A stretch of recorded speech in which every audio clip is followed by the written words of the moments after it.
I have spent 18 years telling students to speak up when they see something that is wrong. I have told them to write to power, to vote, to stand up and protest on the streets if necessary, and if they feel strong enough, to run, even if they're still 19 years old. So when asked by the Liberal Party if I could put my skills and experience into the race to represent a party I believe in, a 2020 version of the Liberals that I find to be very appealing, I said yes. So I live about 500 meters outside the riding, which I know that Courtney, that they're the only one that actually lives inside the riding. The Conservative candidate and the Green candidate are at least 20 minutes out. But, whatever. So just to be clear, I'm in the North End, but I would say that, any North Ender is of Harbour, regardless of where you draw the line. But I've lived at St. John High School in a very real way. Kids, they come into the class every day bringing, not only their academic knowledge, but their story. And my favorite part of being a teacher is working with students, after the lesson or at lunchtime. Somebody wants to sit down and talk. So I know these issues. I know these issues. I know that this riding. I walk around and I meet so many people that I already know, and this is my home. I've always lived in New Brunswick, always in St. John, with the exception of 1 year in Fredericton. I had the opportunity when running and winning the election to become the provincial vice president of the New Brunswick Teachers Association. To visit 200 schools 2 years in a row. So really it was 400 stop-ins. And again, it wasn't just teachers that I met. It was students from all over. I'm having my meals at the local Tim's or a drink at the local trivia night. So I've been everywhere in this province and really soaking the issues. So living here has certainly, focused me in on the issues of New Brunswick, but traveling New Brunswick has put a lot of fire in me. We have issues across this whole province, but also so much potential. Wow, that's a big one. I know, right? So I didn't love school when I was younger. I would take notes about how I thought the class could have been done better. And I decided in grade 5 I wanted to be a teacher and went through with that. I really enjoyed university, studying politics, history, English, psychology. And I know that certainly built in not only that knowledge, but the kind of critical thinking that you get with that kind of an education. And so that was extremely beneficial. Seeing the issues of school and just the poverty that, a number of students would suffer through, working 30 hours a week on top of school just to pay the bills, and I'm the one that has to wake them up because they're exhausted. So I certainly developed a great deal of empathy for those who are struggling in poverty. And while teaching a class called World Issues, this relationship with a group of orphans in Uganda kind of fell into my lap as a class. And we started Skyping with them and learning, started raising some funds. And because it went so well and teachers share things that go well, it morphed into a registered charity that ran for 7 years and had 62 schools around North America, half of them in New Brunswick, Skyping twice a year. I went to Uganda 3 times and have seen extreme poverty up close. So fighting poverty is is my number one concern. And when Okay. 50% of the children in Harbour, my home, are suffering through child poverty unnecessarily, I'm fired up.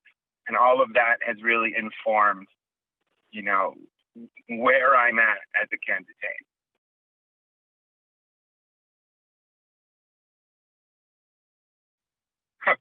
So we do have our top 5 published and pinned to the top of our Facebook page and my Twitter feed. Okay.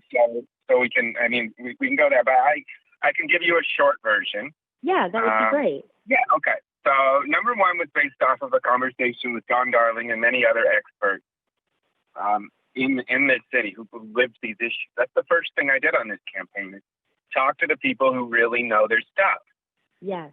And Don said the number 1 issue was for the industrial tax reform, for the industrial taxes raised from heavy industry, about $8 or $9 billion a year, that we spread around to the province. It goes to provincial coffers and it spreads around as if we were Alberta, equalizing the rest of the province. But we don't have Alberta money. And so Don said we need to keep that. We need to keep that here. And so we worked really hard behind the scenes to pressure our own party into a commitment. And about an hour ago, over at Reversing Falls, we heard Kevin Vickers once again make this commitment on camera during his announcement. And then all of the local candidates stood together, and we will be celebrating this because it plugs the St. John budget gap, just like that. So priority one has been accomplished during the campaign. If we paint this town red. And that's the only way we get the $8 to $9 million. Yes. The second priority is municipal tax reform, kind of removing some of the incentives to leave the city core and improving our fiscal situation, to take care of infrastructure. And then, for me and for the campaign, we've been clear that urgent action on the climate crisis is required, that New Brunswick could be still a global leader, pushing forward with the kind of technology that would, we could market to the world how we did it. And I'm a big thinker like that, but so are my students. I've got thousands of ideas in my head that have been curated and fact-checked because they have to do that. Yes, yes. We really can move fast. And when it involves shutting down, for example, a coal-fired power plant, you can't just lay people off and send them home. You train them for the green economy, and you make sure that they are paid while they train. So that's one of our main issues. We have identified COVID because, we're talking about the second wave coming back as an inevitability. But if we were actually hunting for COVID the way some people are in other jurisdictions, random sampling, we'll find it before it finds us. And it's true that the committee that had all the leaders work together was a good idea. I give credit to the Premier, and Kevin Vickers is committed to continuing that committee. I will say, though, and I've seen this in a lot of group work as a teacher, where, 5 people work really hard on something, and then one person goes to the front and takes credit. It never ends well. Yes. And so, that is a priority of ours to make sure that we keep people safe. Yes. And finally, the South End School and Community Center. This thing is already planned, approved. There's a social license in the South End area. Everybody's on board. The need is clear. And the benefits of having a 7-day-a-week community center and the Cheshire Canada wraparound model for taking care of citizens from birth to grave, it's science. It's science. The facts are clear. This fights poverty. 2 weeks before the election, I called for the resignation of the Minister of Education publicly and regularly, even though I knew it was a risk to my employment. And I did this because they cut the 10 respect and diversity positions which were teachers, specialists, and indeed members of the LGBT community who were going to go in and who were for years doing good work, helping to reduce racism and homophobia and transphobia and integrate refugees. They were just lumped together with math tutors, like math coaches, and said that it's all the same. And actually, there were disparaging remarks made. So I'm on record saying that kids and everybody, we need more education on LGBT. We can't close Clinic 554. We must fund it. In fact, things like that should be even more accessible. We are in violation of the Canada Health Act, and that is the only place where trans people like me receive the affirming, informed care that we require.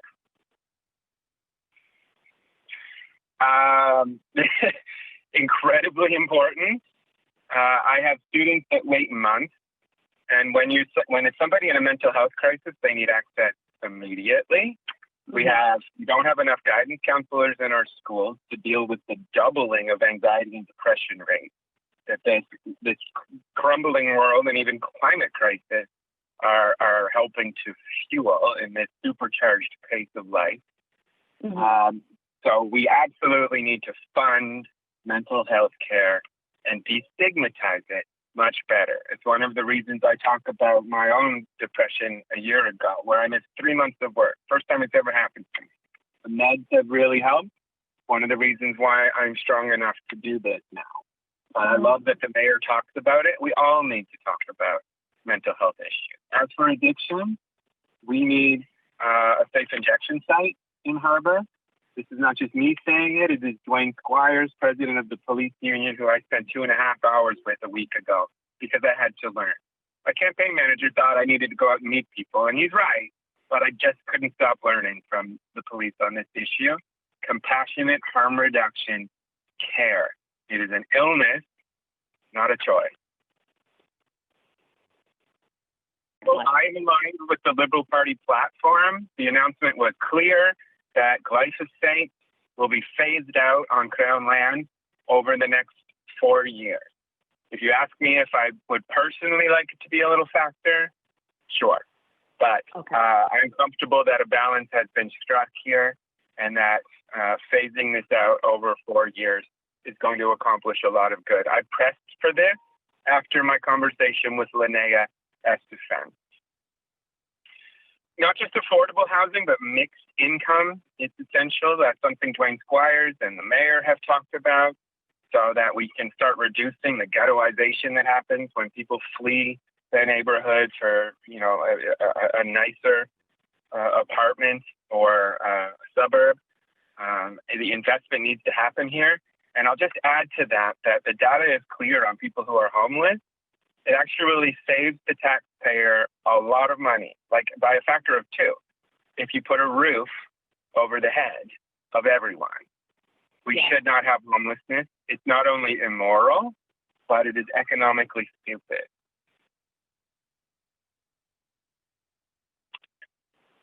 I love the community police model. Dwayne Squires is an excellent example where you embed yourself in the community. You start to just check in with people as you walk, like, how you doing today? You end up playing in a basketball game with youth so that you're not seen as the enemy.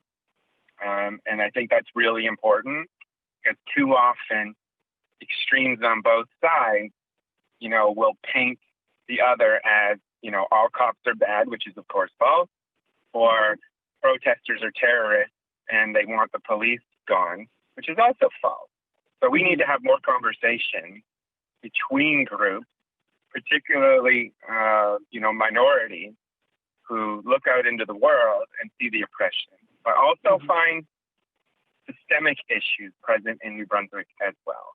And we need only look at the case of Chantel Moore to know that work needs to be done through dialogue and action when necessary.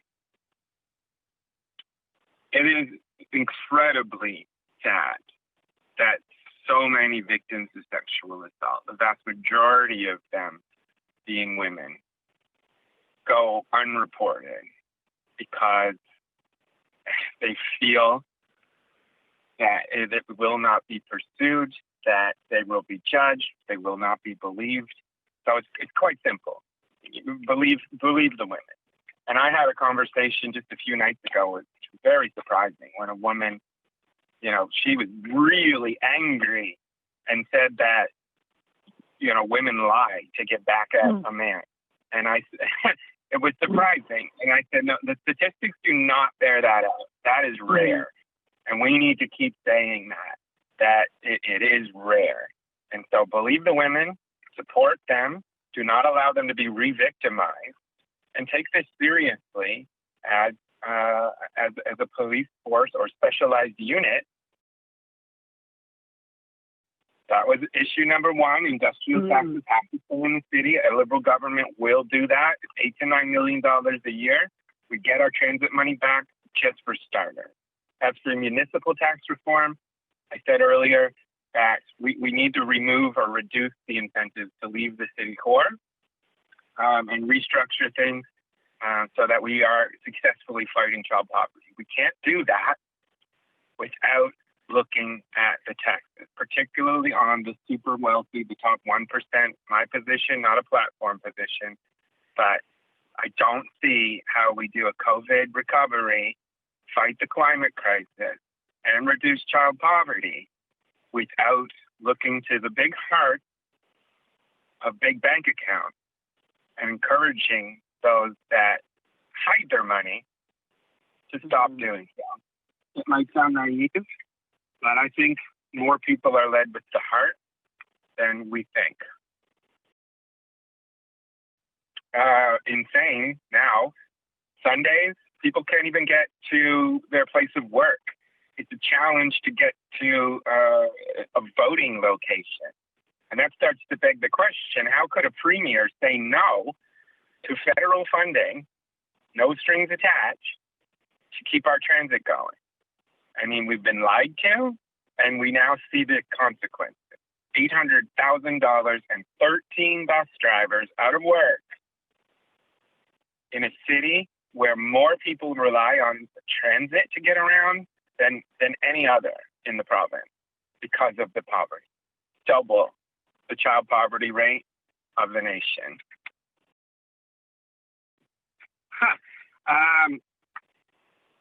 So I tend to think of that more as a federal investment, but I guess I shouldn't because you can support the education system, the healthcare system. You support the economy itself when you make it easier for parents of any gender who wish to, go to work. It should not be the case that going to work in a job you want, actually, it's a personal experience here, and I don't think my ex-wife would mind me mentioning it, but we had twins who are 11 now. She liked her job, but it was a financial disincentive. We would have lost money if she had gone back to the job she liked. And that we shouldn't have that. We shouldn't have that as a reality. Quebec has a good model where it's really, I don't know, I think it was like $10 a day for childcare. That strikes me as more reasonable. I mean, personally, do I like the idea of free? I do. But I'm realistic when it comes to just how many things we can do with all that new tax revenue. It's a monopoly and an enormous threat to democracy. Yeah. Oh, and I would also, wait, you said media ownership? Yes. Okay, we'll leave it there.